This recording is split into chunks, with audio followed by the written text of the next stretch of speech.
Peoples of the worldwide federated internet, what's good?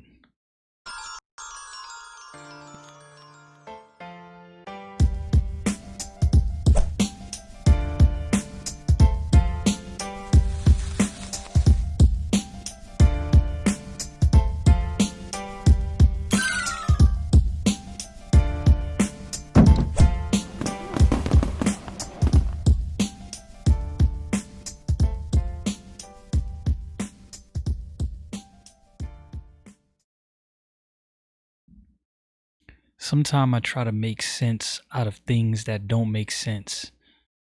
And this is one of those times. So just join me as I think through something, and we'll see if you think the same way. So we all know that there's a presidential election coming up. We all know this. Joe Biden, the Democratic nominee, selects Kamala Harris as his VP. Now, I'm not necessarily up in arms about who he picked as his VP. People pick who they want. They have their choices for whatever reasons. What I'm more concerned with is, and this is definitely not to disparage the man, because if Joe Biden is really having some mental issues, let's say if he's suffering from Alzheimer's, it's not a funny thing. So I won't make fun of him. I know we've all had our fun at his expense, but if he's truly suffering from Alzheimer's, and that I wouldn't wish that on anyone. But my question is, how could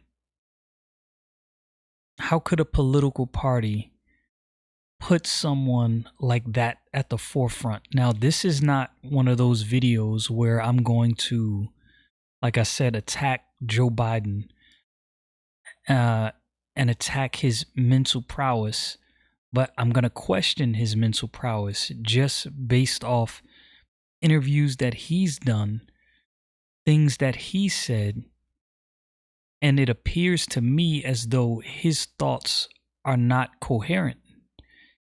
It looks like this is a man that struggles to get his thoughts together. Now, I struggle to get my thoughts together. I am very critical of myself. I watch all of my videos before I upload them. I mess words up constantly. And it annoys me to no end. Sometimes I want to record videos over again. It seems like, side note, I know I do these side notes a lot. Some of the videos that I personally think I might have done a good job presenting a certain idea, there's always some area in the video where I'm like, oh, that I messed up that word, or I said this wrong, or I said that wrong. It always happens. But the videos that I seem to hate, it's like everything was said perfectly. It's kind of funny. With that being said, I'm definitely not just criticizing him merely for mincing thoughts or not necessarily getting words out correctly, because that happens to all of us. It happens to the best of us. But with him, like I said, we got to be honest with ourselves. This goes a level beyond just messing up on some words.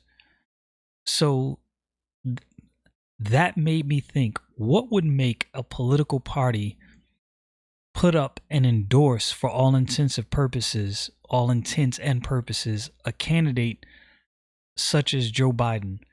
Now, if you look back at the Democratic Party debate process, there were many candidates that were definitely more fitting to run for president than Joe Biden.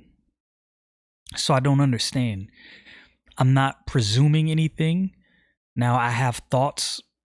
My mind, it turns. My gears are turning. The hamster's running full steam. So I definitely have thoughts.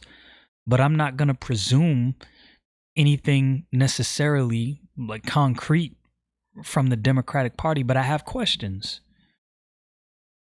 When you look at, and I've said this before, when you look at Donald Trump, now I'm not saying that there is no interest group at all that has the ear of Donald Trump. So there might be an interest group that has his ear. I don't know that. It doesn't appear that way, but that doesn't mean that that's not the case, right? That's very possible. But even with that being said, Donald Trump is a rogue. He does his own thing. He does listen to some people. Some people I wish he wouldn't listen to, but he does listen. So it's not like he's a rogue in the sense that he doesn't take advice or listen to anyone, because that's just not true. Even though that's how he's painted, that's not true. Nonetheless, he's a rogue.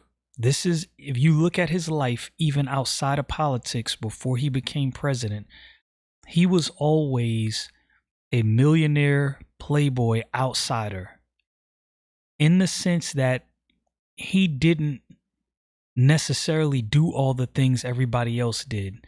Now, as far as I know, I don't know if he's ever been a drinker. I didn't look that deep, but he doesn't drink. And that's not a new thing. I don't think he's ever been a drinker. I could be mistaken on that. Maybe he was a drinker at some point and then, turned away from that. But if I'm not mistaken, he's never been a drinker. So think about that. A millionaire playboy that doesn't drink. So that means in all of the parties you've been to, and all of the weird situations you've been in with other rich and famous people and everybody plastered out of their mind, you have always been in your right mind. That speaks volumes. That says something. And so for all of the things that he said that can't be justified, and he said many things that can't be justified, you don't really see many situations where he's going crazy on an uncontrollable level, if you know what I mean. So I'm saying, like, most celebrities, most billionaires, there's always a scenario where they were drunk, inebriated, not in their right mind, and they say some things or do some things crazy. Now, Donald Trump has said and done some crazy things, but he's always been in his right mind. And even the things that he said that were crazy, or places and situations where he has misspoken. And this, when I say these things, it seems as though I'm running defense for Donald Trump, and that's not what I'm doing. What I'm being is objective and realistic. He has said things and made statements that any one of us could have said and made. We could have easily made those statements. Now, I said all that to say this is a man that cannot be controlled by the establishment. With that in mind, think about Joe Biden now. This is a man who clearly has, and unless it's all an act, he clearly has some mental degradation going on. He's not necessarily in his right mind, and when I see his interviews, when I see his supporting team, again, I'm not presuming anything. I'm just telling you my thoughts when I'm looking at this stuff. It seems as though he has handlers more than a team around him. That's the impression I get. Like, and again, when you look at all of the other Democratic candidates that they had, now politically and ideologically, I don't agree with the political leaning of these people, but you had some fairly reasonable people in there. Andrew Yang, for all of his universal basic income craziness, he was a fairly reasonable dude. Tulsi Gabbard, fairly reasonable. Now, I'm not going to say there were many of them that were fairly reasonable, because in my opinion, those were the only two reasonable candidates. The rest were political elites, establishment Democrats, but they were all in their right mind. In my opinion, it was clear even in the debates that Joe Biden wasn't really all there mentally. So then I thought about something, and this is something that I said even during Obama's administration. I said this. I remember talking to several people, and I said to myself, it seems as though when Joe Biden speaks, Obama doesn't really seem happy. And it seemed as though they never really put Joe Biden out in the forefront like that. Like they always kept him close to the hip. And sometimes I thought, well, maybe it's because, Joe Biden says crazy things, and he does, but whatever. We all say crazy things. Like I said, I'm not necessarily going to jump down his throat about that. But I begin to wonder, did they know even that early on, did they begin to see mental degradation in Joe Biden? And is that the real reason why they kind of kept him hidden, so to speak? So then I thought to myself, okay, so why would an established political party put someone like that in the forefront? Why would this be the man that they bring before the American people as the person whom they believe can run the country better than Donald Trump? Again, this is not a defense of Trump, but you have to be able to be objective. Put your emotions, put your feelings aside. Whatever your hatred for Donald Trump is, whatever reason you don't like him, put that aside and let's think through this.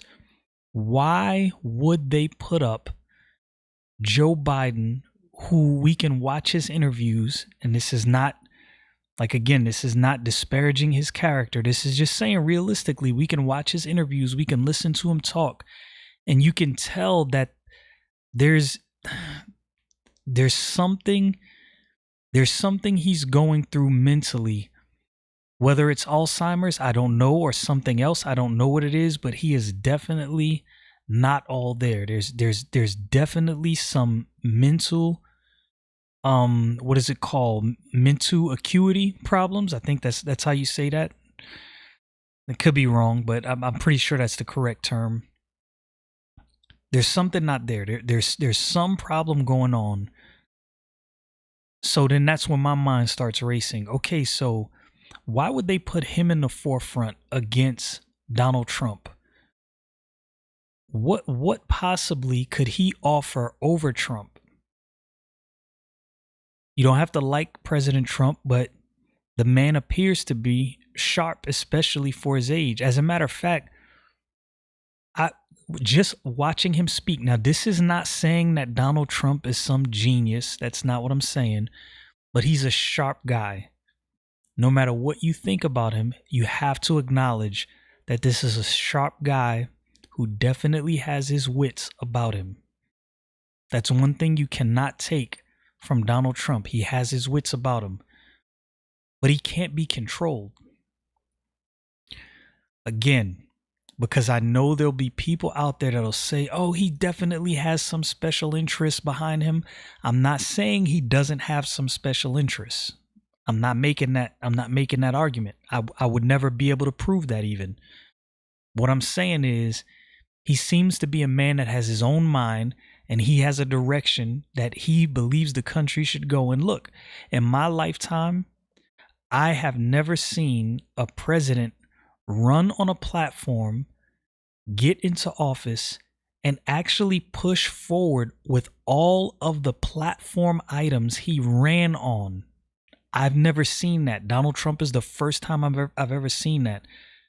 Now, understand that there's been some presidents that have ran on things they wanted to do, and maybe they were stifled. Maybe they were told, well, you can't really have this or you can't really do that. That might be the case. What I'm saying is Donald Trump is a bull in a china shop. He wanted to do something and he's going full bore to do it. Now, whether he'll be able to complete those tasks and do those things, that remains to be seen. But he can't be controlled. So the Democrats put before us a candidate that is malleable, that can be controlled. See, it will be my fear. I'm not telling you who to vote for, which way to vote. I'm just saying it would be my fear that someone like Joe Biden would get elected and there would be people behind the scenes that are actually running the country, unelected people who are pulling the strings, calling the shots. Kamala Harris, an interesting choice. I don't know why he chose her. There was other people he could have chosen, but maybe, actually looking at the field of candidates, maybe there wasn't. Tulsi Gabbard, in my opinion, would have probably been a much better candidate for vice president, and he probably would have actually attracted a lot more voters. But what's the play here? What are they trying to do? I'm not presuming anything, but that doesn't mean I can't think through some things. Why do they want mail-in ballots so bad? Like, I don't know if people understand the problem with mail-in ballots. And if you think mail-in ballots are the same as absentee ballots, you really need to do some research. It is not the same thing, not even remotely close, not the same thing at all. So thinking through that, with all the problems with mail-in ballots, and there are problems, do not let the news media fool you into thinking that that's all copacetic, it will all go right, and there's no problems. There is huge, alarming problems with mail-in voting. Alarming problems that should have everyone concerned. So the Democratic Party, they put up a candidate that seems like he's not in his right mind and that he could really deteriorate mentally, like fully at any moment. That's what it seems like. This is not me dissing Joe Biden. This is not me wishing evil on him. I'm just saying what I see. And then the same party calls for mail-in voting, which is hugely flawed.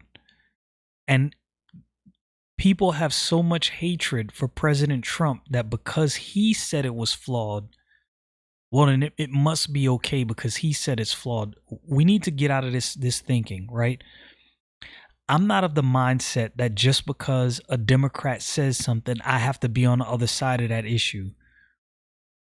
Or just because the president says something, I have to be on the other side of that issue.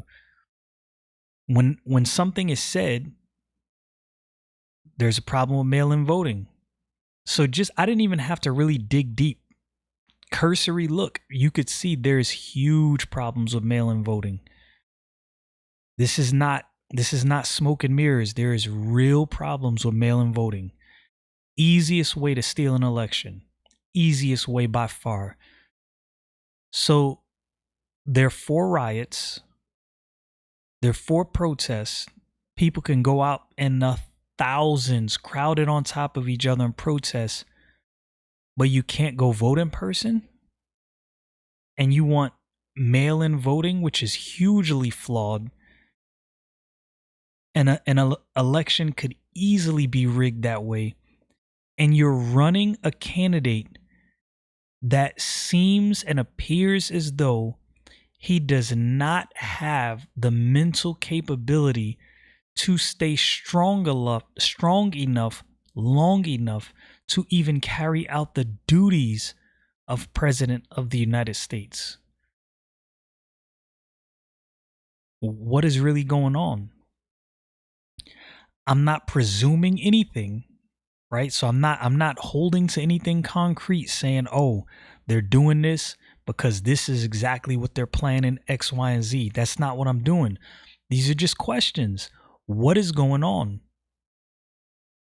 You want mail-in voting, hugely flawed, easy to rig an election, and you're running a candidate that, from the outside looking in, looking at him mentally, he's not all there. And he would definitely, in my opinion, be ruling by proxy. There'd be somebody else in the background actually calling the shots, and he'd just be the face. I have a problem with that. I think we should all have a problem with that. I don't think that this is the small issue that the media at large is making it out to be. I have questions that don't have any concrete answers necessarily. They lead me to more questions and they lead me to think some more. Something is wrong. Something is off. I cannot tell you what it is. Like I said, I don't have any concrete conclusion like this is exactly what they're doing, but we have to, even when we don't necessarily have a conclusion, we have to be able to think through certain things without being considered some kind of crazy conspiracy theorist. When things don't seem right, you have to think. I'll never forget being told that I think too much. And thinking back to that,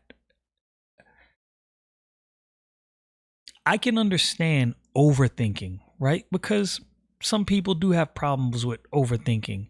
But this is the thing about labeling everyone conspiracy theorists. And I've noticed this. I've noticed that people who are circumspect, people who think through things from multiple angles, thinking of, well, maybe this is going on. That's a possibility. And this is a possibility. I've noticed that those people are always labeled conspiracy theorists. Why does the media at large and the powers that be at large have such an issue with people thinking and thinking outside the box? Now, again, I'm not drawing any specific conclusion from anything I said, but what I am saying is something isn't right. Something isn't right. And I hope and I pray that people are paying attention, because I can't be the only one that's thinking this. Y'all know what it is. Stay frosty, people.